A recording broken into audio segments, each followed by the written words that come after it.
2021, Sylvan Lake, 100 years as a village. My name is Helen Jane Peters. My parents brought me home from the hospital to a little house on Inverness in 1939. In 1956, we built a new house on Parkway. I first lived away from home at Michigan State University for 4 years. Then I taught in Farmington for 3 years and Birmingham for 5 years. When Pete and I married in 1969, we lived in Birmingham until January 1971. We have lived in our present house on Garland for 50 years. So I've lived in Sylvan Lake for all but about 10 years of my life. People often ask me how long I've lived here. We love living here. Our neighbors and friends have been wonderful to us. Our children loved growing up here. You can't find a more friendly, happy Mayberry village than Sylvan Lake. Why would you want to live anywhere else? Happy birthday to Sylvan Lake, who will be 100 years old as a village on November 1st, 2021. A celebration is planned for August 26th, 2021 at the Sylvan Lake Community Center. The city adopted the slogan, "The prettiest little city in the state of Michigan," as its official logo. By 1921, the community had grown sufficiently to be incorporated as a village. On May 31st, Henry J. Stickle was elected the first president. In February 1947, the village became the city of Sylvan Lake. That same year, Sylvan Lake residents voted to become part of the Pontiac School District. In 1817, surveyors began to survey the land in what is now the state of Michigan. Territorial Governor Lewis Cass was anxious for Michigan to become a state. First, the territory had to be surveyed to identify the location of each parcel of land. There is an important marker near the Stone Soap Company that identifies where 4 townships converge. A 1913 map calls it Township Corner. Townships of Waterford, Pontiac, West Bloomfield, and Bloomfield come together in this spot. This shows us the surveying team of the 1890s. Cameras were not invented until the Civil War. The circle shows a spot on this map where the 4 townships come together. This is the first map of West Bloomfield Township, developed by the surveyors in 1817. 200 years later, in 2017, we commemorated this location with a wayside sign. It's located in front of the Stone Soap Company at the Sylvan Lake entrance. In 1818, a small expedition rode into the area to see what lay between Detroit and the new settlement, Pontiac. They discovered a chain of beautiful, heavily wooded lakes. They considered the lake closest to Pontiac, surrounded by a fringe of tamaracks, the most beautiful in the area. They named the lake Lake Whitney after one of the explorers. Later, the name was changed to Timber Lake and Pickerel Lake, and finally Sylvan Lake, which means wooded lake.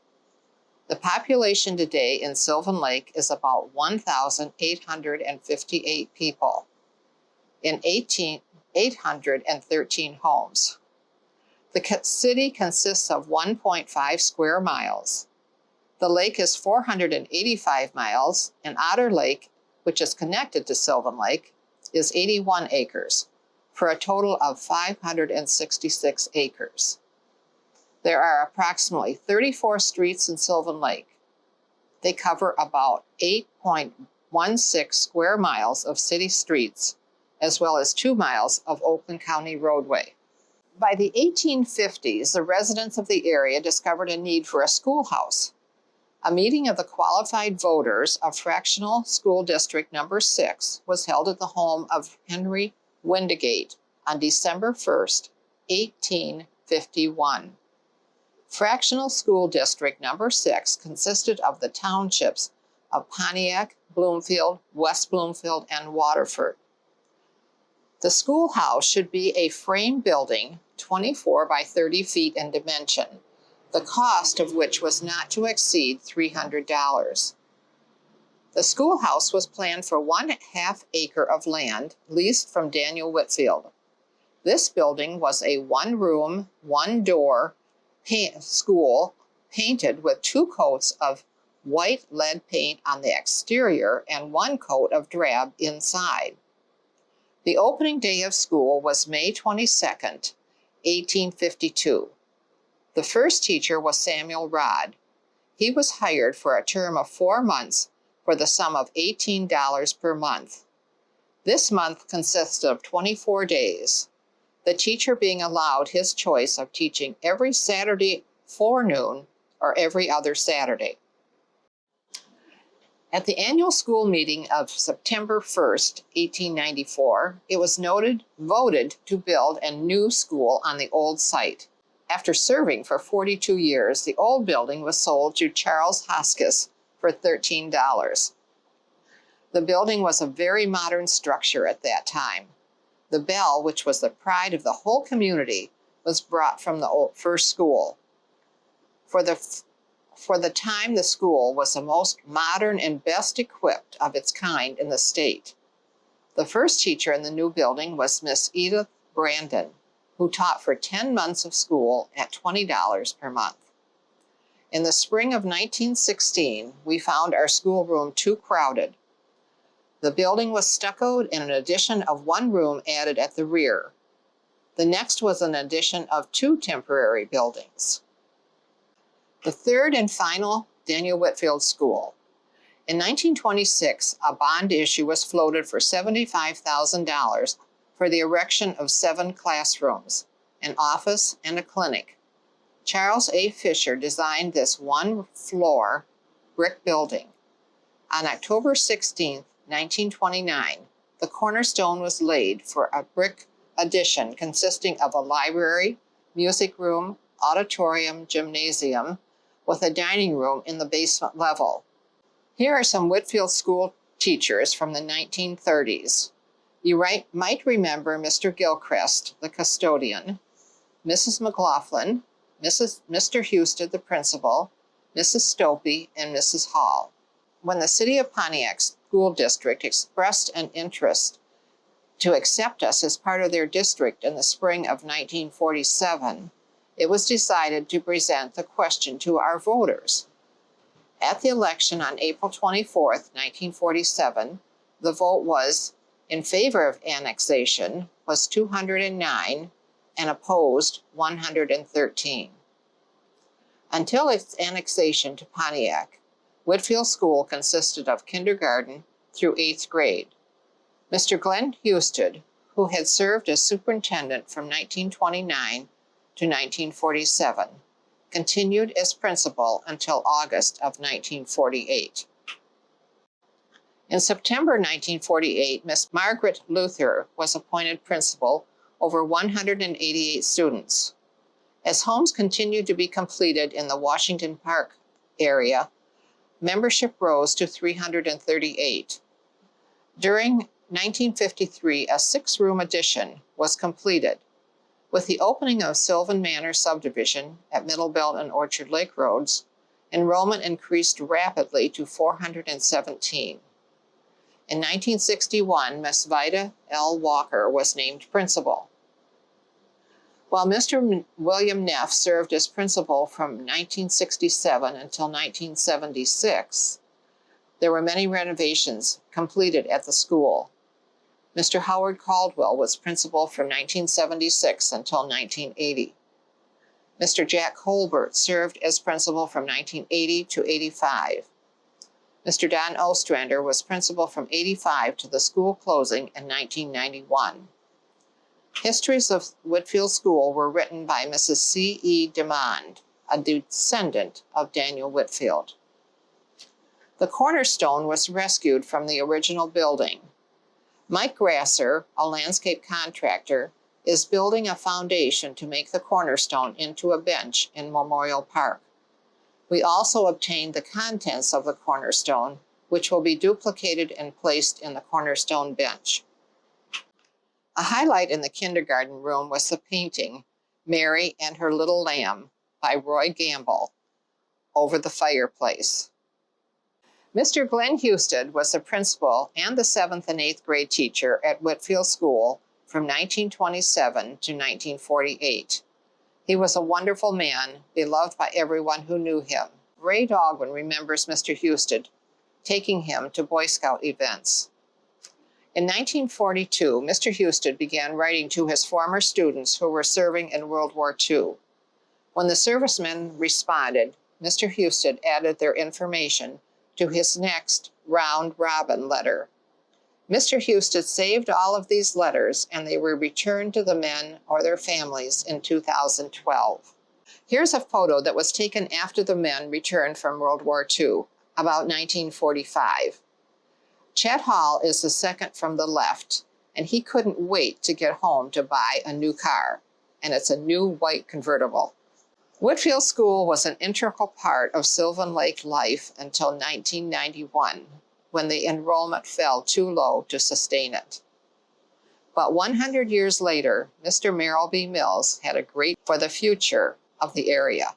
Sylvan Lake owes much to Mr. Merrill B. Mills. In the 1890s, Merrill B. Mills purchased most of the land in Sylvan Lake. In 1893, Merrill B. Mills and the Sylvan Lake Improvement Association built a summer hotel for $25,000, almost $700,000 today, on a hilly point separating the two parts of the lake. The buggy in the foreground was probably used to pick up hotel patrons from the inner urban at the corner of Pontiac Drive and Garland. Here is an advertisement for the inn. Merrill B. Mills encouraged land sales by offering a free weekend at his hotel for those who bought a lot in the subdivision. There was a golf course, riding stable, bathing beach, a bowling alley, and even a billiard parlor. The owners planned a community containing 1,300 building lots, 6 public parks, a schoolhouse, a depot, and church sites. Sadly, in 1903, the Sylvan Lake Inn burned to the ground.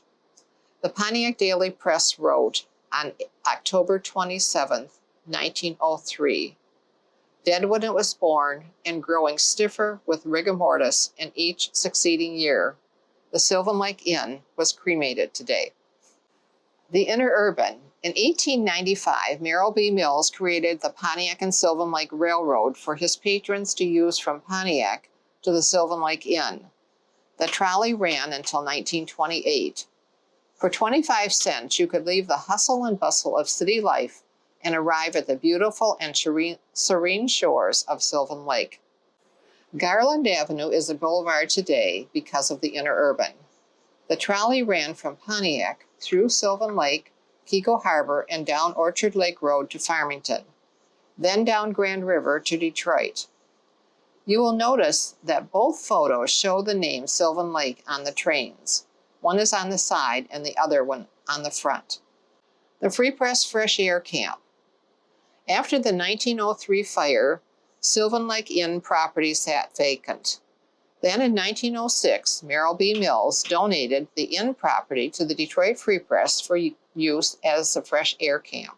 The camp began in 1906 with just a few newsboys brought out from Detroit to enjoy 2 weeks in the country. This photo shows the boys cleaning and filling oil lamps, the earliest photo we have. In 1909, girls were invited to the camp. Here the girls are singing around an organ donated by Grinnell Brothers in Detroit. Every morning, the boys and girls rose to reveille. They gathered at the flagpole to recite the Pledge of Allegiance. Breakfast was preceded by a sure appetizer, a morning dip in the lake. The building on the right was a fresh air camp activities building with a stage. Each evening, the campers would gather for an evening program. The programs were put on by the campers, counselors, and often by Sylvan Lake residents. Saturday nights, entertainers from Detroit came to perform for the children, including such acts as Red Skelton, Gene Krupa, the Andrews Sisters, and the poet Edgar A. Guest. The building on the left was a dining hall built in 1920, designed by Albert Kahn. His wife was a member of Countryside Improvement Association. The organization had fundraisers for the new dining hall. This view of the Free Press Fresh Air Camp and the shoreline along Sylvan Lake was taken in the early 1920s by Gunner George. Notice the dredge digging out the channel running from Little Sylvan to the boat club. This photo shows a Pewabic tile in the fireplace at the camp activities building. Mary Chase Perry Stratton developed special tiles that were used in many public buildings, schools, and homes. These tiles are special in that the tiles were rarely made into letters to spell words. The tiles were removed and saved for our new community center, thanks to Joanne Eberhardt. The tiles say, "Warm the hand and cheer the heart." This photo shows the buildings before they were joined. In 1962, the Detroit Free Press decided to close the Fresh Air Camp. They donated the 4-acre property to the city of Sylvan Lake. 2 larger buildings were joined to become our community center in the 1970s. This sketch shows the breezeway that was built to join the 2 buildings together. The sketch is by Larry Filardo, who did at least 4 sketches for the city of Sylvan Lake. Here is the Sylvan Lake Community Center in 2007, before they were raised to build our new community center. Now remember that the Sylvan Lake Inn was built in 1893 and burned in 1903 before the camp was even built. To get to the inn and camp property, a bridge was built in 1895. It was built for patrons to get from the Sylvan Lake Inn. It originally served horseback riders from the hotel riding stables. Today, it gives us access to the community center and homes on the point. This sketch of the bridge on Pontiac Drive was also done by Larry Filardo in 1988. As we travel down Pontiac Drive, we cross the bridge over the canal. Look closely, and a Ford Model A is just crossing the bridge. Here is Mrs. Morrill and her sons, Leon, Rodney, and Dale, looking over the bridge. This is our bridge today. The Oakland County Boat Club. Here is another sketch by Larry Filardo. The Oakland County Boat Club was started by 17 men in 1912. Merrill B. Mills offered property on the shore of Sylvan Lake for $500. They held monthly meetings in their homes until 1916, when the present clubhouse was built. Community meetings for the Sylvan Lake City Council and the Garden Club were frequently held at the boat club. The club was built on pilings and had boat wells under the structure. In 1932, the clubhouse was moved back 70 feet to its present location. Here is the clubhouse in 1947. Power boats dominated the club until World War II, when sailboats took over with fuel restrictions. Every Saturday morning in the summer, a cannon would fire, signaling a sailing race. The boat club had 19 members in the service at this time. After the war, the club returned to their annual powerboat regattas. The club has hosted many regattas sanctioned by the American Powerboat Association.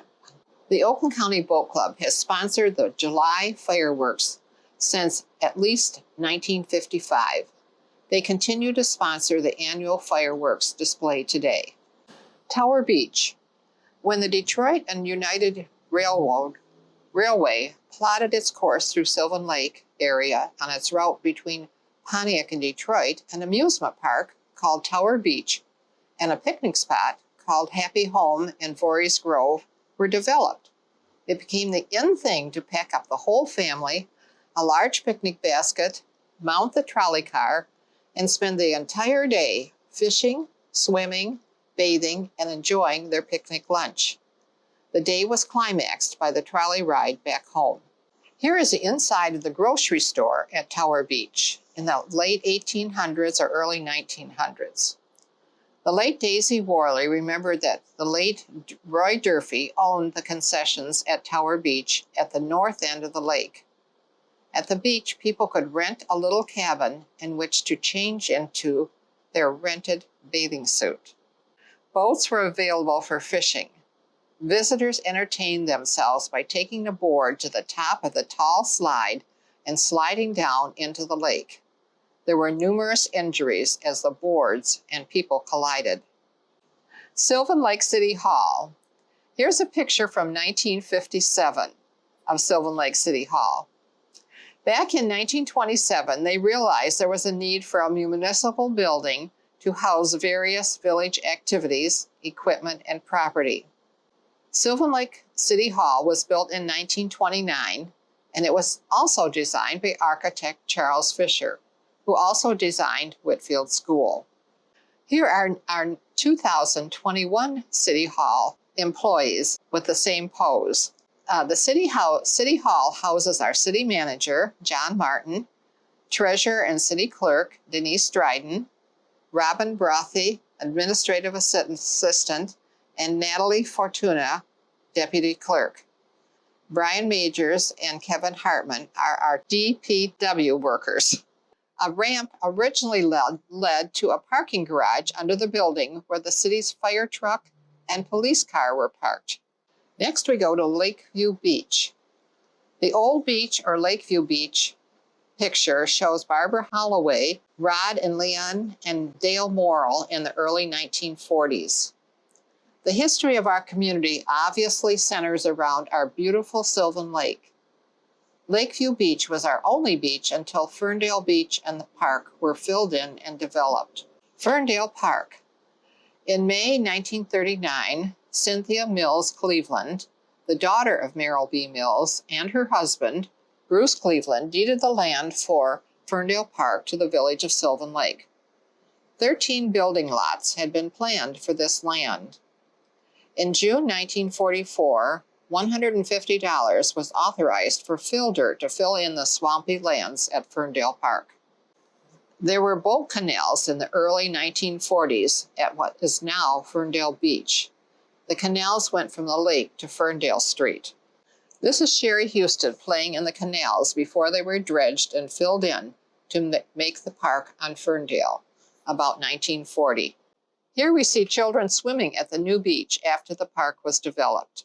In 2004 and 2005, beach ball fundraisers and golf outings were held to purchase the playground equipment for Ferndale Park, also the bathrooms at the park. Here is an aerial view of our beautiful Ferndale Park today. Now on to Memorial Park. In 1942, a sign was erected that listed the Sylvan Lake men and women who were serving in World War II. This photo shows the salvage collection area where tin cans and other metals were collected for the war effort. Dale Morrill is standing at the salvage depot on Garland at Memorial Park. This photo shows our boys in service during World War II. In 1944, Mrs. Jarvis requested a bid for $99 to cover the expenses to complete the Memorial Park program. Mr. Levy selected the memorial plaque. This is from the early 1950s, showing two Girl Scouts raising the flag. This is a more recent picture of Memorial Park. A Memorial Day parade has been held every year since 1945. This photo, about 1952, shows us lining up behind Whitfield School to march in the parade. John Martin, our city manager, graces us every year with song at the Memorial Day parade. This photo shows John and his sons at the Memorial Park presentation in 2013.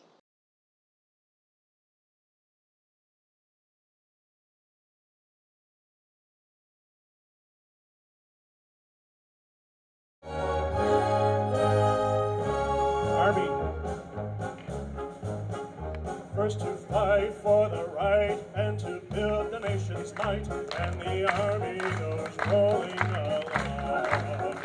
Proud of all we have done, fighting till the battle's won, and the Army goes rolling along. And it's high, high, hey, the Army's on its way, out of the great slaughter and strong. For wherever we go, you always know that the Army goes rolling. Every year, children decorate their bikes and have their faces painted. There are floats and organizations walking and riding the parade route. Veterans are honored with their name, rank, and war they served in as they are announced. The parade and memorial service brings the whole city together to honor our veterans. Today, the Sylvan Lake Garden Club maintains the flower gardens through monthly weeding and trimming sessions during the summer months. Memorial trees. In 1943, Garden Club volunteers planted 20 evergreen trees in the median along Garland Avenue. The trees were donated by John Gofford, who had grown the trees on his own property on Pontiac Drive as a living memorial to his late wife, Emma. The family of Louise Wright Daniels, who died in 1948, donated 30 flowering crabapple trees to be planted along Garland as a memorial. Mrs. Daniels suggested that the planting of flowering trees was a better memory than cut flowers, which just die. Our community center today. Remember, this was what the old camp building turned community center looked like in 2007. Construction for our new community center began in early November 2007. This was a difficult morning for me. The camp and then the community center buildings had been there my whole life. Brownies, Girl Scouts, Cub Scouts, all kinds of events were held there often. Plus parties, and even our daughter's wedding rehearsal dinner was held there. This is the 2007 Community Center Building Committee. They met weekly for a year to plan our beautiful new building. Our new Sylvan Lake Community Center was completed in 2008. The entire community uses this for all kinds of events, meetings, and it's available to rent.